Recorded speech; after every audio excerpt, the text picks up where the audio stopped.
Here it is. The Saudi Arabia-funded LIV golf tournament has sparked controversy. This is the American LIV golf tournament. The other part of that is also happening or going to happen in Saudi Arabia. Why did it spark controversy? Because Donald Trump, who unironically ran on a campaign message of Saudi Arabia did 9/11, then turned around and is playing golf in their fucking golf tournament. Welcome back to CBS Mornings. Promoting there their is new shit. Controversy over the Saudi-funded LIV Golf Series, and this time it involves I got a former pee-pee, I'll be President back. Donald Trump and 9/11 families. The latest event tees off today at one of Trump's golf clubs at Bedminster in New Jersey. The former president was seen playing a practice round yesterday with Dustin Johnson and Bryson DeChambeau. 9/11 families are angry that Saudi Arabia, a country linked to the 2001 terror attacks, is backing the golf league. Nikki Batiste is following this story for us and joins us at the table. Nikki, good morning. Vlad, good morning. Former President Donald Trump is expected to be at the tournament this weekend. 9/11 families are accusing Saudi Arabia of sports washing its human rights violations and call the tournament a grotesque prioritization of Saudi money. My two brothers were murdered on 9/11. Outraged 9/11 families released an ad earlier this week taking aim at the LIV golf tournament. This golf tournament is taking place 50 miles from ground zero. The controversial LIV Golf League is funded by Saudi Arabia's Public Investment Fund. It's part of a multi-billion-dollar effort by the kingdom to repair its reputation after a long history of human rights violations. They haven't been held accountable for any of these crimes. And we're supposed to just be like, yeah, nothing to see here. Where's my golf ball? Let's go. Tee off. When you first learned that Bedminster would host a LIV golf tournament, what was your reaction? Shock, anger, beyond comprehension, and just sick. Dennis McGinley is part of the group 9/11 Justice. His brother Danny died at the World Trade Center. I'm not angry anymore. And beyond that, I'm more sad and I'm heartbroken that, whatever happened to truth and justice? Is that replaced by oil and money? In 2016, Yes, the answer is it never was a thing. Never been a thing. There is no such thing. This never existed. Let's be real. Come on. then President Trump also appeared to point to Saudi Arabia as the driving force behind 9/11. Remember when? Oh man, truth and justice. Remember when the kingdom assassinated American, may or may not be CIA operative, but American journalist Jamal Khashoggi, American Saudi journalist Jamal Khashoggi, in the Istanbul consulate, the Istanbul embassy for Saudi Arabia, where they used a bone saw to fucking chop his body into bits and pieces, and then that was leaked, and then people asked Donald Trump, hey man, maybe you shouldn't keep selling weapons to Saudi Arabia, maybe we should punish them. And Donald Trump straight up came out and was like, are you gonna buy $10 billion of weapons? Are you going to do it? If we don't sell it, someone else will. I mean, he did say that. It is the truth. There you go. If you want the truth, there's the truth.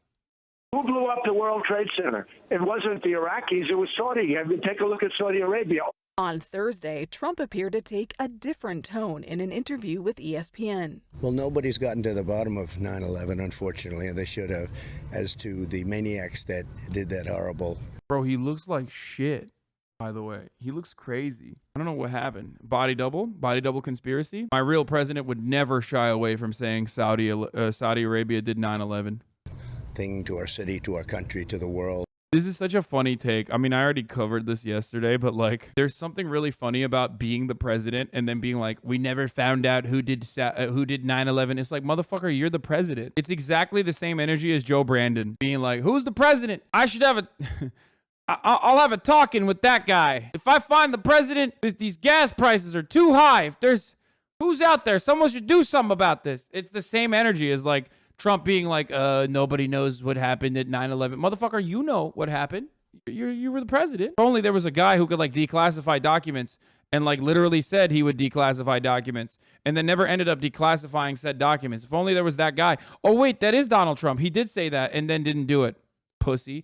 That's why Alex Jones and all these other fucking conspiracy theorists are so totally and incredibly cucked. So fucking cucked. How are you going to be homies with Donald Trump and then not demand Donald Trump fucking leak at least some conspiracy theories? At least some. Any. Last year, an FBI report showed evidence that 2 Saudi officials provided support to at least 2 of the 9/11 terrorists. 15 of the 19 9/11 hijackers were Saudi nationals. Saudi Arabia says it had nothing to do with the terror. It's wild, by the way. It's wild when mainstream media finds itself in an antagonistic relationship with Donald Trump. And that is, of course, precisely the only fucking instance where mainstream media will like openly state such things. You know what I mean? You're not gonna hear mainstream media fucking drop bombs like this unless it's to just own Trump. If Trump was like Saudi did 9/11, you'd be like, oh well, actually, there's no proof directly linking them back. Attacks. LIV Golf, which launched earlier this summer, has been controversial since its inception. In June, the PGA Tour suspended 17 players who opted to play in LIV's inaugural event. Those players included top names like Phil Mickelson and Dustin Johnson, whose reported contracts with LIV are upwards of $100 million apiece. When asked for confirmation, LIV told CBS News, "We do not comment on confidential contracts." Earlier this week, pro golfer Paul Casey defended the league. I can honestly look you in the eye and say that I see a positive trajectory in the kingdom. And it was a really good experience that I've had when I've been there. And I hope that continues.